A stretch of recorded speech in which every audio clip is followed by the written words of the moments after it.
Hi everyone. Now that I'm 18, we can talk about something that we've been getting a lot of questions for, and that's medical kidnapping. If you guys have any, well, first of all, we want to say that we're doing this video, freedom of speech, and this is our opinion. So we want to start off by saying that, and we also want to tell you if there's anything that you don't agree upon in here, please feel free to look things up about medical kidnapping. A great site is medicalkidnap.com.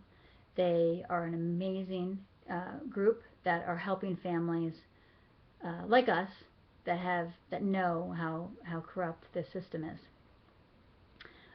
So these opinions that we're about to talk about and things are just from Jared and I point of view, and we're exercising our freedom of speech by what we're about to tell you. So like Jared said, we can never talk about this before, right? Because we were waiting for him to turn 18.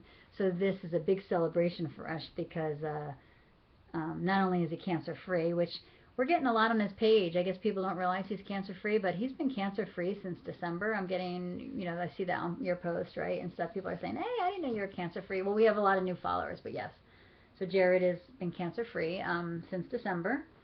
And he, our big thing that we were fighting this year that we did not tell you guys was that Jared was very close to being taken because he denied chemotherapy.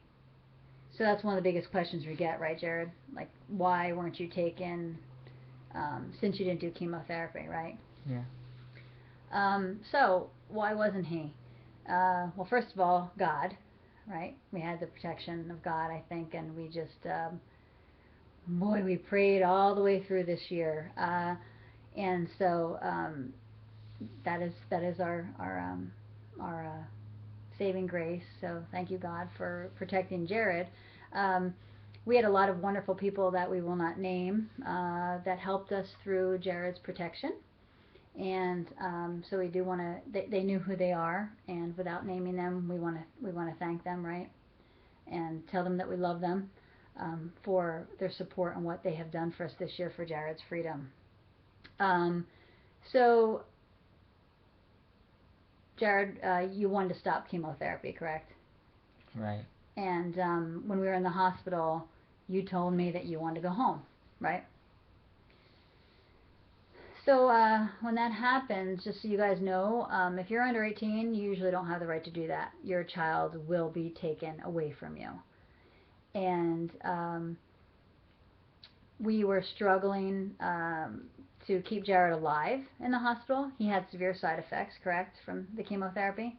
In addition, if I don't know his history, you can look at his Facebook page on his About section. Jared had a heart transplant at 5 months of age, so the chemotherapy was so toxic, and he was on medications already to suppress his immune system, and they told him chemotherapy was the only way to go. So he did start the chemotherapy. He stopped the chemotherapy. I signed him out of the hospital. The nurse asked me, who gave you permission to have him leave? And I said, I do. Jared does not want to continue treatment. He wants to go home, and he's dying. And so I didn't know at that time that I did not have the right to do that. I thought, as my family said, well, it's America. You have the right, right? No, you don't. My insurance was ending because I quit my job to spend time with Jared, thinking he only had 6 months to live. Um, so I believe that's why they released us, because when they came in, they asked me if I knew my insurance was ending, and I said, yes, I do. You told me that my son was going to die, and I'm spending the last 6 months with him. And they said, okay. And they asked me a few questions about insurance, and off we went. And we didn't hear from any of the doctors, any kind of medical people, for a few weeks until Jared went under my husband's plan. And when he went under my husband's plan, then the calls started coming. They started calling my husband. They started calling me several times a day. And so they knew that he was on my husband's plan. And they asked Jared if he wanted to try like a different medication and all this other stuff. There's a new chemo medication, and Jared kept saying no. And I call it verbal abuse. They told Jared how he was going to die, right, Jared? Um, and what'd they tell you? Um, they pretty much told me that it would feel like I was drowning underwater. And that he couldn't come up for air. Well, I said, Jared, have you ever held your breath underwater and and not be able to come up for air? That's what it would feel like to die of this cancer. You're not going to have a painless death. Um, that was the last thing they said to my son, and I got out of there as quickly as possible. When Jared went to my husband's insurance, and they started calling me, and they said, you have to have your son come back down here. You have to sign papers. I wasn't feeling right about that. I was feeling really strange. Um, and so what I did was I told them, I said, as far as I'm concerned, you verbally abused my son, and I am not putting him back in that situation. We are seeking alternative care, and we found a doctor that didn't turn us away, right? And we are still supported by that naturopath to this day, which we love and we're thankful for. Uh, so anyway, after that, and Jared got on my husband's plan, the calls continued. And it was around Christmas. Jared was supposed to have a heart test. And we had just got back from Texas. And Jared had a cold and wasn't feeling well. And something told me to cancel the appointment because the doctor said, well, while he's in there, we're going to do a PET scan and check on his cancer. And I said, well, you're supposed to deal with the heart. Why do you care about his cancer? And right away I had that feeling, and you did too, right, Jared, that you weren't going to come home if we did that test. I mean, we knew that, right? Wasn't that true? Yeah. And so we canceled it. We canceled the appointment. It was 2 days before Christmas. It was supposed to be December 23rd. Who the heck wants to have a test 2 days before Christmas? Plus, Jared even said to them, I forget what exactly you said, Jared, but for the last appointment you said something like, well, if you guys think I'm going to die of cancer, why do the test, right? You were like, let's just wait a few months, right? Yeah. And that's what we were thinking. Yeah, let's wait a few months, see how Jared's doing, and then maybe he'd be interested in having the test anyway. And this test, they put you under sedation and check your heart and everything else like that. So this wasn't an easy EKG or echocardiogram test. This was a day procedure where they put you out, they put you in the hospital, they put you under anesthesia, and they had told my son he had 6 months to live, which would have been January, and they wanted to do this test in December. So why would you do all those things to him when you think he's going to die anyway? So Jared was just asking for a little bit more time, and they said, no, no, no, you need to come down here. And it was a Saturday when they called me, and they're closed on Saturdays, and I asked specifically why they were calling me on a Saturday, because they had just called me the Friday before, the day before, and they're calling me again. So I was being harassed by Jared's, the medical profession that was helping Jared at the time, or I should say not really helping him, but harassing him. And so they asked me to spell my name and my son's name, and if I was the parent or guardian, did I understand that I needed to come down here, that it was my legal obligation. It was then I realized that I was probably being recorded, and we got scared.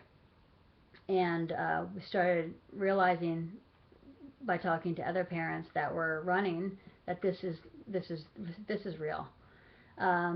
What'd you start doing, Jared, when you heard that? You started doing what? Back in the car. Started doing packing the car, right? Packing your room, right? I mean, you were packing everything that you owned, right? Like from your room and stuff. Yeah. And we were packing everything up. I didn't know how I was going to take his treatments on the road. We were getting all his supplements and stuff he was on. We were getting extra supplies. We were throwing everything in the back of our car, and we were going to run. And that's what these parents do. They try to run. And because I was going to be darned if someone was going to take my child after I've taken care of him for 17 years.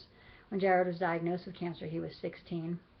And so at this time, we got results from testing that there was no evidence of cancer in Jared's body. So we're actually running from a system that wasn't helping us. They were causing more stress when Jared shouldn't have had to go through that during this time of, you know, turmoil, right? And we got help from a lot of people, and we had a lot of support, and Jared's page started skyrocketing at that point, right? Over 10,000 likes. We started getting interviews, we started talking to more people, and we believe that that's what made him safe, along with our big, great support system out there, and all of you guys who we love. We believe it's because God wants us to share the story and protect other children, correct? Because there's a lot of little kids out there that are fighting cancer, and Jared and I are in touch with a lot of these parents and any disease, and they're doing the treatment because they've been told by the hospital staff that your child will be taken if you don't comply. So wow, isn't that unbelievable that this does go on? We are thankful that we did not have to run, right? We are thankful that Jared could continue his treatments here. We are thankful that Jared is cancer free, of course, right? and so we're very blessed to have a happy ending to ours and to be celebrating Jared's 18th birthday. But that's what we have been going through this last year while we are giving you our positive posts, right, and telling you all of our treatments. We were actually afraid for Jared's safety, and we could not communicate that to you. So please do your research. Please listen to your gut, right, Jared? I mean, how many times have we listened to our intuition this year? A lot. A lot, right? And the big thing too, I want to say, in my opinion, when I get asked what parents can do besides raise holy heck and where you live and research those laws, and you're going to find out that I'm correct. Get your child a passport. I can't tell you how many parents I talk to that leave the United States on the run because their kids are about to get taken because they have different opinions of the medical treatment. Get your child a passport when they're born. That's the best life insurance you can get your child. And if you are against vaccines and everything else that is being forced out there, like Jared, do you want any vaccines? No. No. So for people that do not want vaccines like Jared, your best bet is being followed by a naturopath, because most times if you refuse those vaccines, you get reported as well. And a red flag goes up to our lovely system for you to be investigated. Yes, this is going on in the United States, and that is unbelievable. As a mother who has protected my child, and I actually I had a great job before Jared was diagnosed. The job that I had to be even background checked. It was a very secure job, and that didn't matter. None of my qualifications mattered. It didn't matter that Jared has only had one heart transplant, that he's never had any kind of medical complications until the cancer. None of this mattered. That Jared, we've always had a good track record with the doctors. None of it matters. No matter what you're going through, please, Jared and I want you to hear what happened to us so that you guys do know it's real. Medical kidnapping is real. We were one of the lucky ones to get out of it, and we were very close to not. When I see these mothers and fathers and families that can't see their kids anymore, and that the state takes them away. These are good people. These aren't the people out there that you think they are. I was one of those parents, and my family will share with you and tell you the same thing, that this does happen. And we want to thank you all for following Jared, of course, right? Mm-hmm. He is has gotten some pretty big stuff heading up in the near future here, so please keep watching him. Jared's page is called, what is your page called? Kid Against Chemo. What's it called? Kid Against Chemo. And my page is Love Yourself, Love Your Health Naturally.